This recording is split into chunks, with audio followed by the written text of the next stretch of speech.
Hey, Michelle here from Sensate Soul, as well as the Soul Translator, on a misty morning, rainy little walk here. Well, it's kind of just skies just spitting. And I wanted to speak today a little bit on this walk and talk about doing things when you're not ready. So I listened this morning and actually also did a meditation recording of one of my favorite poems, the Desiderata. And by the way, you can find that over at sensatesoul.com for free, a little poem meditation. And it's always been one of my favorite poems, and I was really struck how it speaks so beautifully of the contrasts of life. And also, my gosh, it really struck me that poem is like so much so what HSPs and empaths feel like. One of the first lines about being quiet in a very loud world. And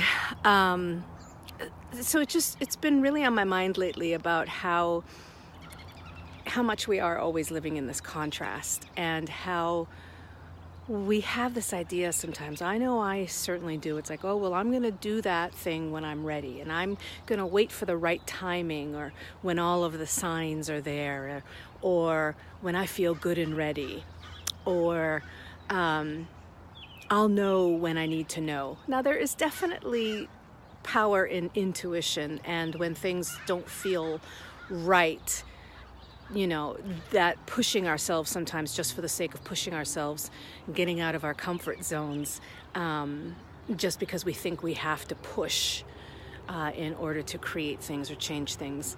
I know that mindset as well, and that can be a really unhealthy one for us. And that's one of the reasons also why empaths and sensitives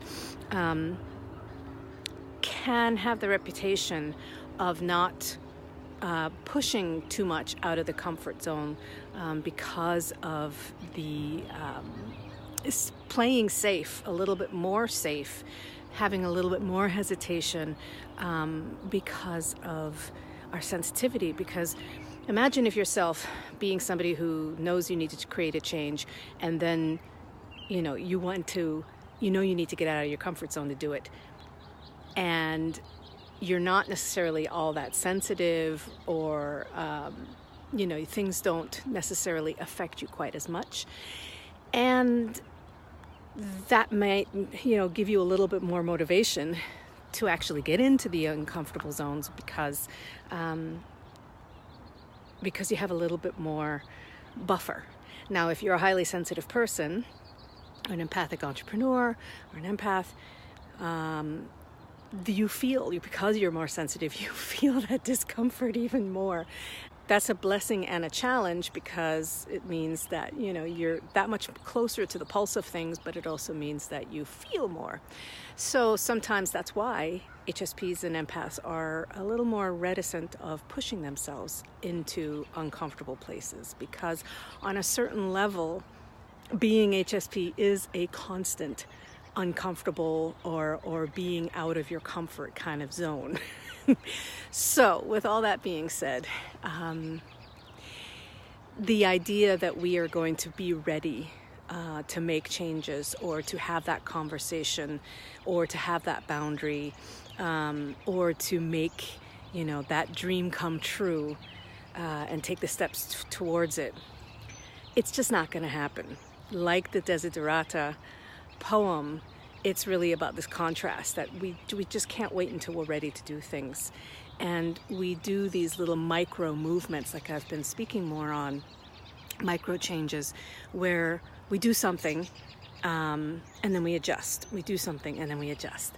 So it's really important to drop the idea and work with the mindset, if you need to, in order to drop it, around, well, I'm going to wait until I'm ready to do this, because you will not be ready. Our brains work on pleasure or pain, stimulus, and we are generally always going to avoid the pain and go more for pleasure. unless you have a fixation on the other stuff. But let's just not go there, shall we? But really giving yourself permission to move forward and do those micro changes and take those risks anyway, because you're not going to be ready, and just really dropping that excuse, because that's really what it often comes down to. And giving yourself permission to do those micro movements, because those allow you to be a little bit more out of your comfort zone, little by little. Sometimes, of course, there are those moments where we just take the grand leap. But a lot of those little moments will add up. So just like the Desiderata poem, it really is about being in the midst of the silence, even when you are surrounded by noise, and making those choices to show up and to be your true self, and to go for your dreams and to go for what matters to you, even amidst all of the chaos, all of the discomfort, all of the, like the last line of the poem says, you know, even with all its chaos, it's still a very, very beautiful world. So I'd love to hear what you think about this idea. So please do leave a comment, as well as like this video, subscribe to the channel, share it wherever you happen to be finding it with a friend who might want to hear this. And also come on over to sensatesoul.com. You'll be able to find the poem meditation, a little audio file that you can download for free, as well as other resources for empaths, empathic entrepreneurs, and creatives, so that you can be as empowered in your sensitivity as possible. And I'd love to be able to help you with that. All right, take great care, and I'll see you in the next video.